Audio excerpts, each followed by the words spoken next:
Siguro yung highlights na lang ano, puntahan na lang natin yung mga highlights nito. Baka ang haba, 51 minutes pala 'to.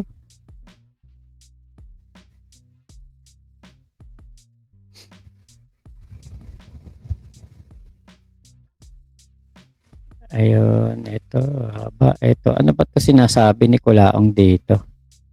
Ito na lang siguro muna.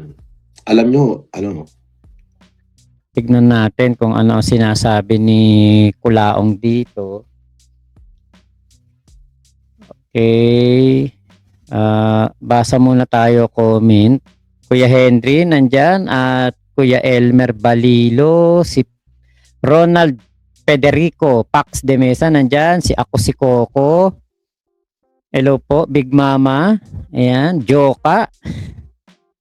Tommy Fishing, eto na, pasok na kayo dito. Mary Chantel, Margaret. Ayan, hello po. Natano, ang ganda ng shades ni Boss Makay. Nako, doon ko to nabili sa ano, sa Mega Mall. 'Di ba? Sa SM Department Store sa Mega Mall. Mura lang to, napakamura lang. Spider lang naman to eh. Hindi naman to yung mga Oakley. Hindi natin kaya yun. Ako, binibili ko lang ng mga shades, yung mga mura lang. Meron nga ako nasira na diyan eh, mga shades ko, mga nabili ko lang sa ano, sa bangketa, yung mga sa mga nagtitinda lang sa bangketa. Kaya ako kasi nagche-shades kapag ano, nasisilaw ako dito sa dalawang ilaw ko pag ano, pag medyo mahapdi minsan yung mata ko. Okay, Dang, ayan, hello po.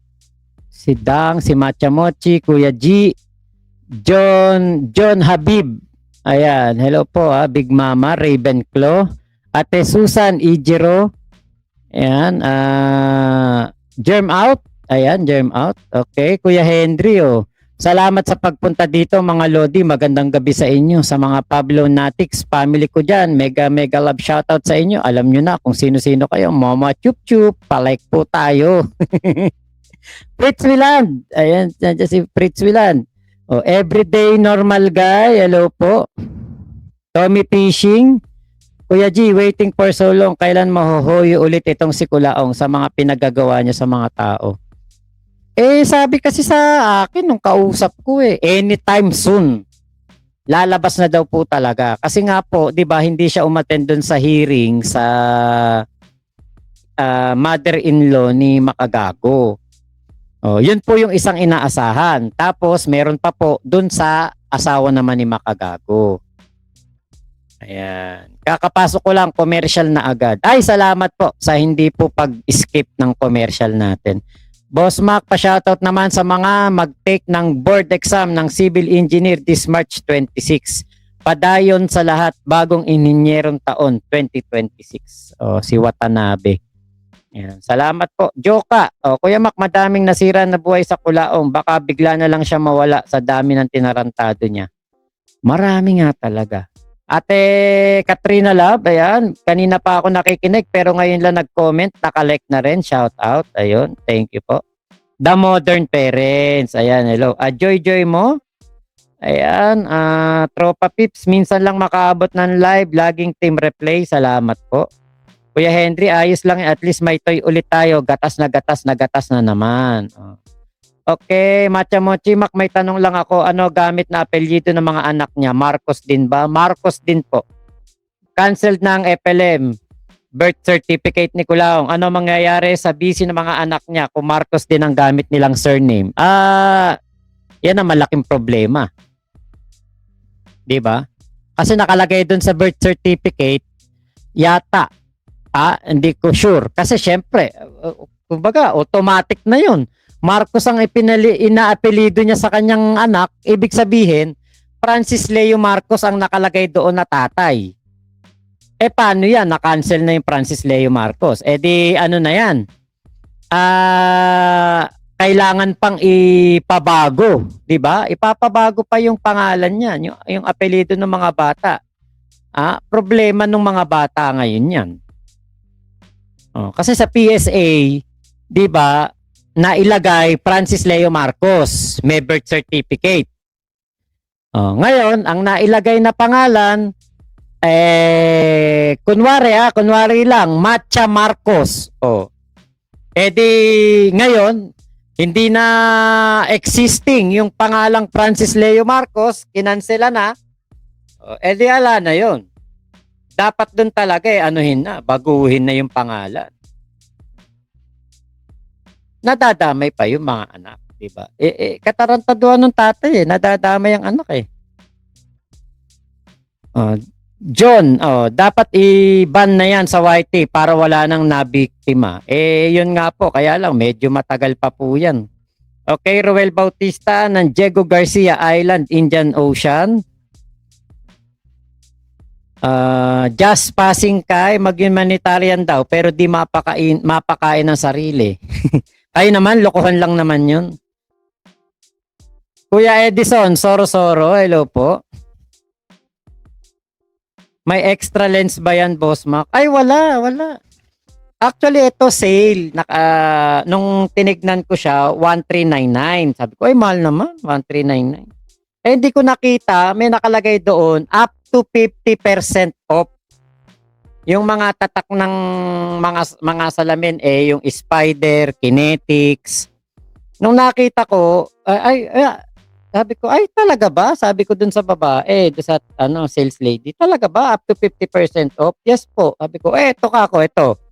Magkano to? Kapag magkano percent ng nito, ng sale nito? Sabi, ito po sir, after po ng discount ay 899 na lang. Sabi ko, ay, ang laki ng nabawas from 1399 naging 899 na lang. Binili ko na. Meron tayong bagong shades kasi itong isa nating shades dito blue naman. Ayan, blue. Di para meron naman tayong pula. Binili ko kasi syempre malapit na summer. Di ba? Baka kami matuloy sa 100 Islands. Makakapag-shades tayo. Mag-shades na nga tayo. Okay. Talaga hindi naka-online dahil naglilipat. Naglilipat ka, Kuya G. Okay. Toll Road Sector. Ayan, magandang gabi sa'yo, Toll Road Sector. Ayan, Max Variety. Boss Mac, pa-shoutout ng mag-iina ko dyan sa Laguna.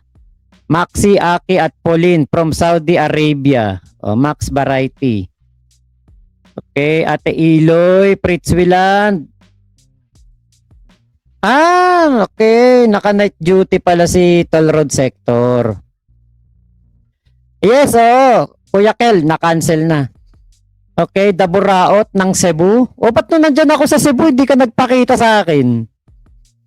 Kuya G, naku, hindi ko alam ang alam ko 4, pero hindi ko alam kung meron pa bang iba. Okay, Machamochi, kawawa yung mga bata na damay sa problema ang gawa ng tatay nila. Yun nga kahapon yung tungkol kay Tony Poller, di ba? Kita nyo, nadamay yung ganung bata. Rodel, baka turuan pa ni Kulaong na mag-claim ng mana. Okay, may Marcos pa pala, Machamochi. Ayun. Malalang gastos yan. Tama. Ipapanotaryo mo pa yan. Abogado mo. Invalid din sa mga anak, sabi ni John Habib. Okay. Change name, Boss Mac. Mahabang proseso yan. Tama. Toll Road Sector, huwag kang mag-shades. Kamukha mo si Kupal, Banat Bay. Grabe naman. Mas pogi naman ako dun. Okay, Kuya G, pinanood ko si Bungo tungkol sa isang babae ni Kulaong na, yun nga po yung kagabi, na topic nga natin yan kagabi. Boss Mac, legit ba na may anak si Kulaong? Opo, legit po. Pero kay Mayu, wala.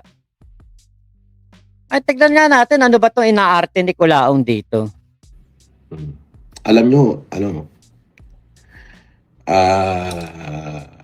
ako ay as in, durog na durog.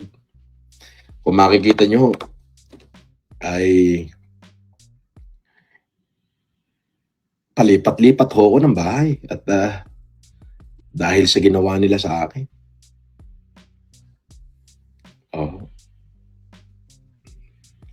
tinanggalan nila ako ng livelihood.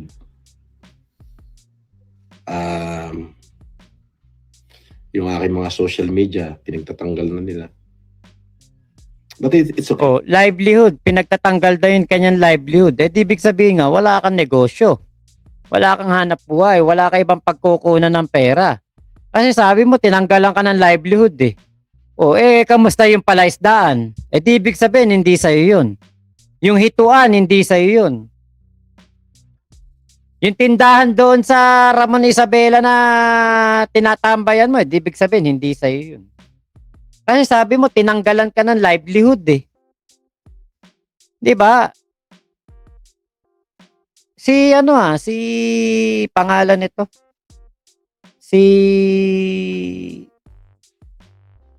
Ano pangalan nitong, yung mayabang dati eh. Bumait nung nawala ng FB. Si yung nasa Battle of YouTuber din. Oh, 'di ba? Nakalimutan ko pangalan. Hindi kasi ko familiar sa mga sa mga vlogger. Baka kilala niyo 'yun, yung yung nasa Battle of YouTuber din, yung ni Keiko Matos ba? Si Rendon. Ayan, si Rendon. Ayun, RM Jabil, tama, Rendon. Kita niyo si Rendon. Tinanggalan din ng FB yan. Pero hindi yan nagsalita na tinanggalan niyo ako ng livelihood. Kasi dyan nga lang talaga kumukuha ng pera si Kulaong eh. Yan lang talaga hanap buhay niya, sokmed. Nakakapangutang siya dahil lang sinasabi nga niya, ang pambabayad niya, sahod niya sa YouTube.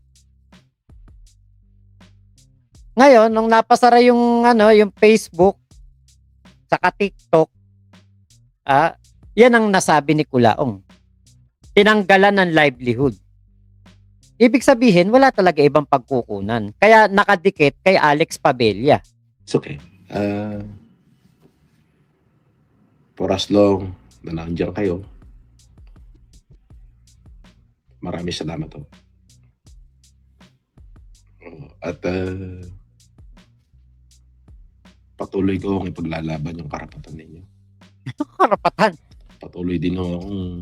Yung karapatan mo muna ipaglaban mo, bugok. Yung karapatan mo mahuyo. Yung karapatan mong hindi ka madonat. magsisipag upang kahit papano, pag may naipon, meron akong maiibahagi sa ating mga kababayan. Ng putya. Pag may naipon, kapag tumama sa bakarat, paano ka makakaipon kung inuubos mo sa bakarat? Bugo ka pala eh. So far, ako na lang ho ang nagtuloy. Ako lang ho yung magmula pa 2007. Ako lang ho talaga ang nagkakandak ng Optimum Eye Care Program sa buong Pilipinas. Huwag mo na kaming lokohin dyan sa mga ganyan mo, Kulaong. Yung mga bagong recruit mo na lang, maloloko mo dyan. Pero kami, alam namin yan. Yung mga Optimum Eye Care Program mo na yan. Hindi mo yan. Hindi mo solong gastos yan. Hindi ikaw ang gumagastos dyan, Kulaong. Nagloloko ka na naman eh. Loloko mo na naman mga tao eh. Porque nauuto mo si Alex Pabella, kala mo mauuto mo lahat ng Pilipino eh. Na, ibig sabihin, magdadalawampung taon na ho. 2007. Magdadalawampung taon na ho. Ay, patuloy ko pa akong ginagawa. Kaya mo ginawa naman yun eh. Yung Optimum Eye Care Program, tapos Francis Leo Marcos nakalagay. Marcos Foundation ang nakalagay. Kasi nga, tinatakbuhan niya yung kaso niyang human trafficking noon, which is no bail. Tinatakbuhan niya yun noon. Kaya nga siya nagpanggap na Marcos dahil tinatakbuhan niya ang kasong human trafficking. Di ibig sabihin, kung ikaw hindi nahuli noong panahon ng pandemya, 20 years mo na, magte-20 years ka na tumatakbo sa batas. May mga ibang gumawa, pero mga natunaw na. I know. Ikaw naman kasi lang makapalang mukha na gumawa ng ganyan eh. namimigay ng mga salamin. Pero yun pala, yung mga salamin na na pinamimigay sa sa Divisoria lang binibili. Sa Divisoria lang.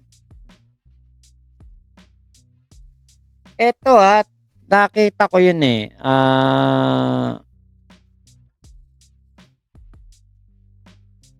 Hanapin ko lang yung yung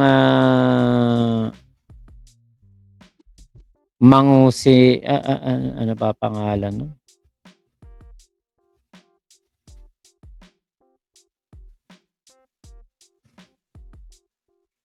Na ano yan eh, na i-post yan eh.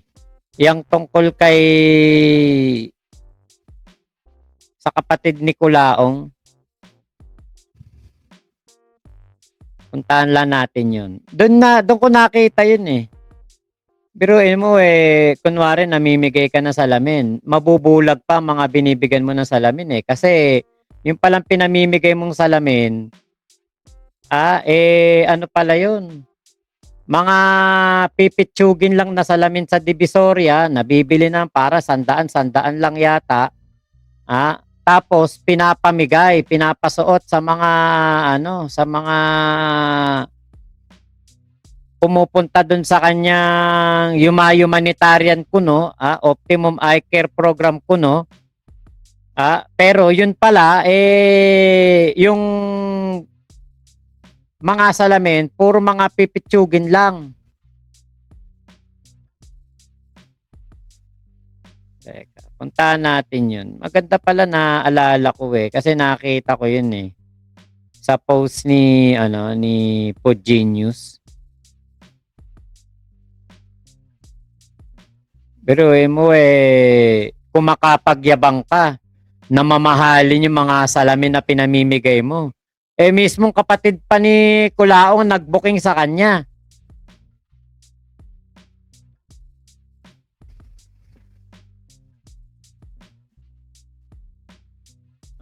Okay. Wala pa. Medyo malayo na yun yung post na yun. Puntahan natin sandali lang po para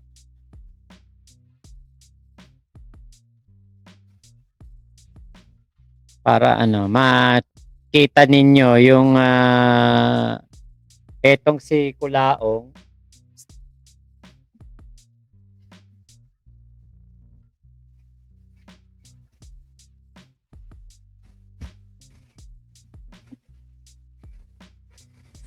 Ayan, ito. Malapit na tayo.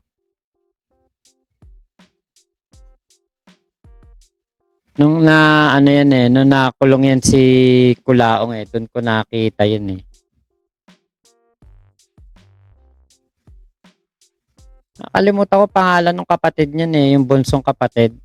Yun yung nag-post na sinabi nga na na yung mga salamin puro pipitsugin lang pala. Thank you.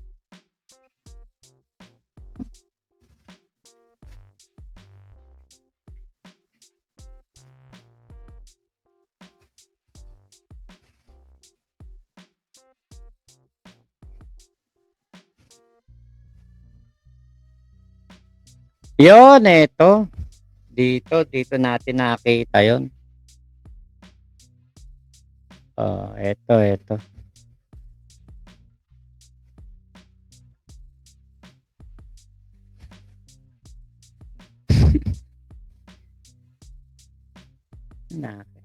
Ano natin na yun.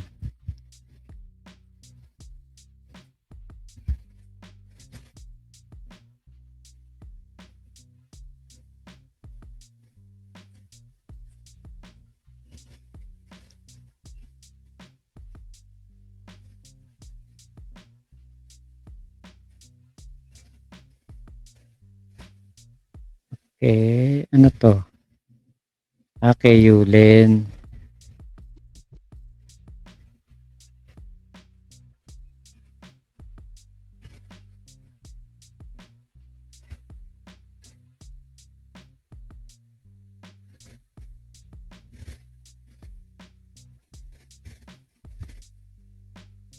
Andito yun eh. Makikita nyo dito yung ano, tungkol dyan sa salamin. Ayan, ito. Eto, si Kulaong yan eh, oh, di ba? Save natin to. Eto.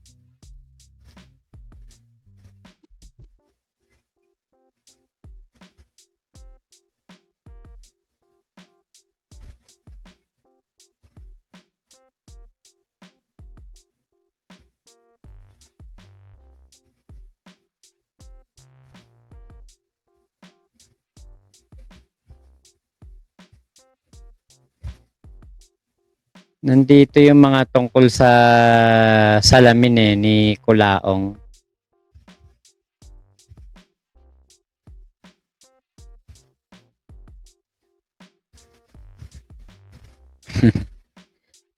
Basher ko to dati, itong Nico Mangusin. Ito yung sinasabi kong ano, litrato ni Kulaong dati na kung makikita ninyo, ayan oh, matangos pa ilong ni Kulaong dyan oh. Oh. Diba? Matangos-tangos pa ilong niya dyan eh. Hindi pa sira yung ilong niya dyan. Nasira kasi, ayan oh, nasira kasi ilong niya dyan eh.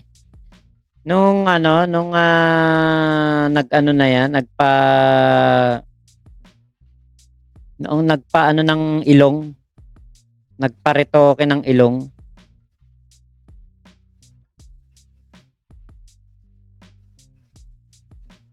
Yan, makikita na natin dito yan. Malapit na yan dito.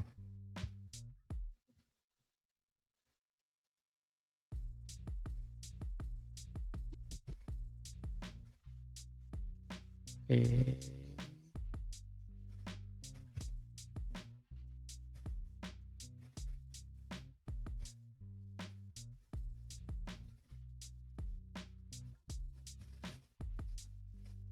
Ayun, eto yun oh.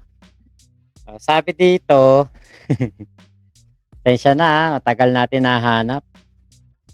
Naku po, putya, nawala pa, lintek.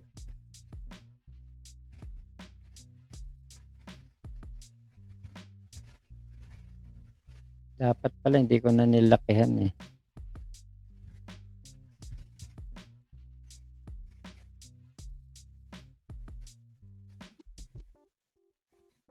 Balik natin ako. Nawala pa nga. Lumayo pa yata tayo.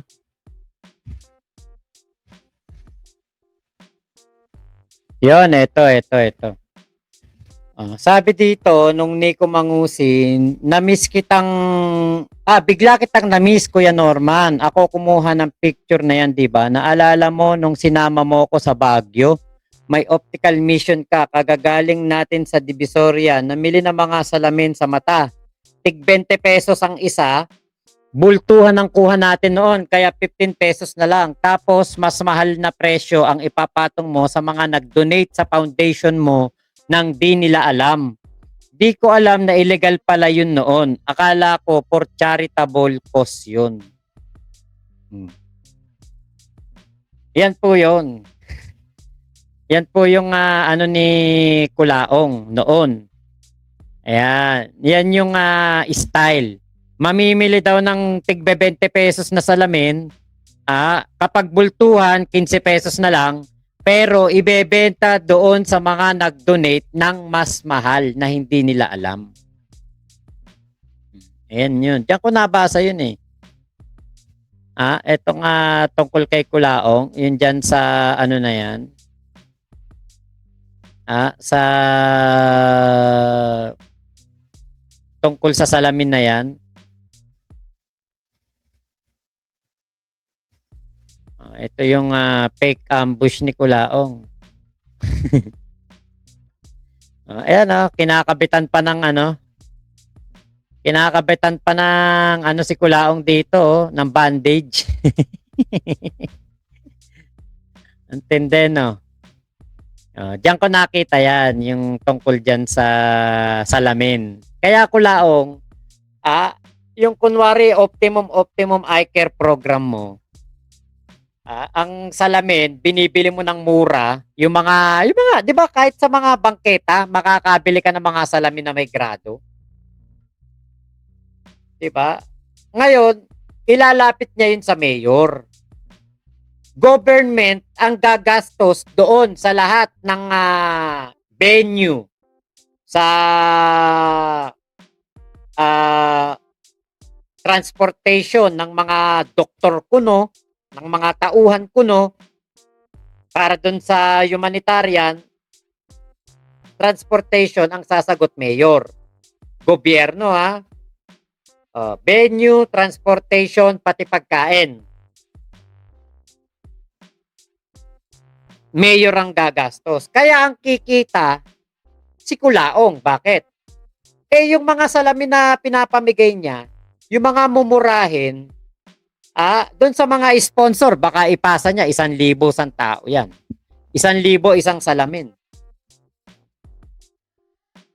Kung 20 niya lang nabibili, dito Bunlugaw, 1,000% profit kagad si Kulaong. Diba? Kaya, magaling si Kulaong, matalino. Matalino sa katarantaduhan at panlalamang sa kapwa. Kaya noon, nagkapera talaga to. Dahil nga sa ganyang optimum eye care program niya. Pero ang salamin, puro mga mumurahin lang, hindi mamahalin. Ayun. So, salamat. At saka, syempre, yung ate ko, si Odette, at si Manang Yanis ko. Thank you. Mahal ko po kayo. At syempre, yung mga kumari ko, mahal ko rin kayo. Ayun. Syempre, di ba, kapag sinoutout ni Kulaong, alam niyo po, malaki ang bigay niyan. Malaki magbigay ang mga yan. Hindi ka isa-shoutout ni Kulaong kung nagbibigay ka lang $100. Hindi ka isa-shoutout niyan.